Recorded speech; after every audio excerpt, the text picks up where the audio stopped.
Olá pessoal, estamos aqui para mais um podcast de comentários ao Código Penal, artigo por artigo. E hoje nós vamos continuar tratando do livramento condicional. Nós começamos a falar de livramento no podcast anterior e hoje nós vamos falar das formas de revogação do livramento condicional. Vejam só, pessoal, nós falamos de um benefício anterior ao livramento que é o sursi. E o sursi, em regra, se aplica apenas de até 2 anos.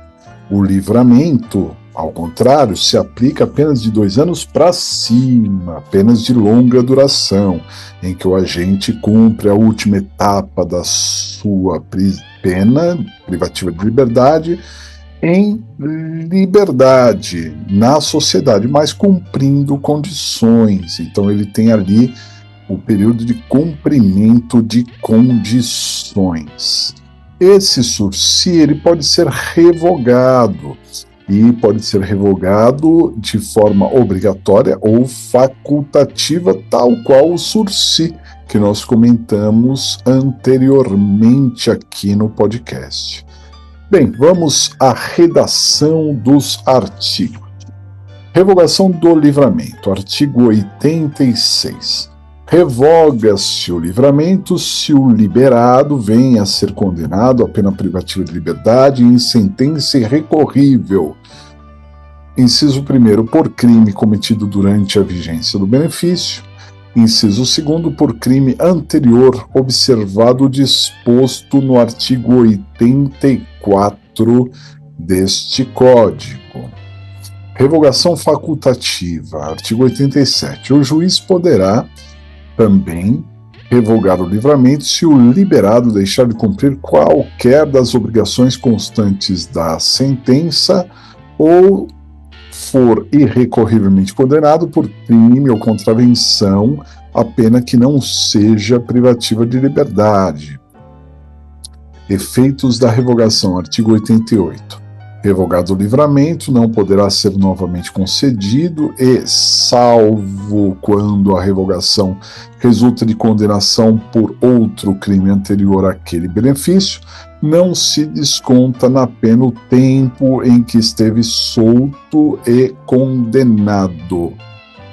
Extinção, artigo 89. O juiz não poderá declarar extinta a pena enquanto não passar em julgado a sentença em processo a que responde o liberado por crime cometido na vigência do livramento. Artigo 90. Se até o seu término o livramento não é revogado, considera-se extinta a pena privativa de liberdade.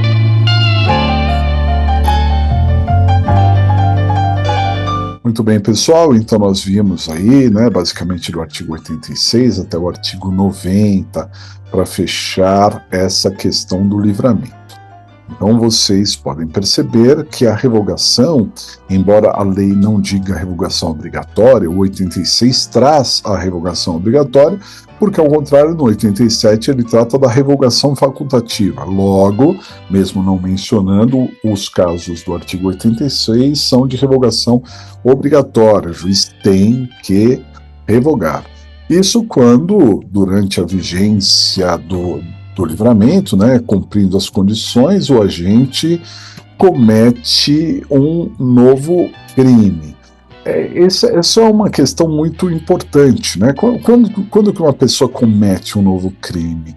Me parece que quando o juiz o condena com trânsito em julgado por aquele crime, porque até então só a pessoa envolvida com um processo não significa que ela tenha cometido um crime durante a sua vigência.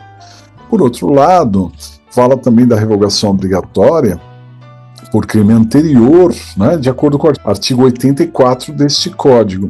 E o artigo 84 diz que as penas, elas que correspondem a infrações diversas, né, vão se somar para o livramento. Quer dizer, então, se eventualmente o sujeito foi condenado, ele teve o livramento, mas ele foi condenado a uma nova pena, e aí somada faz com que ele perca o benefício, né? Aí a revogação seria obrigatória. Por outro lado, a revogação facultativa é se ele descumprir qualquer das condições, né? Quaisquer das condições previstas em lei ou que o juiz tenha determinado, ok?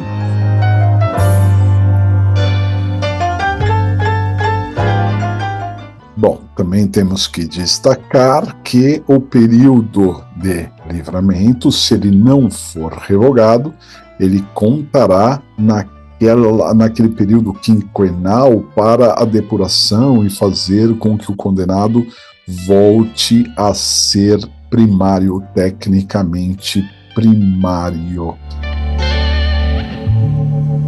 Bem, pessoal, essas foram as informações, né? Um grande abraço e até a próxima.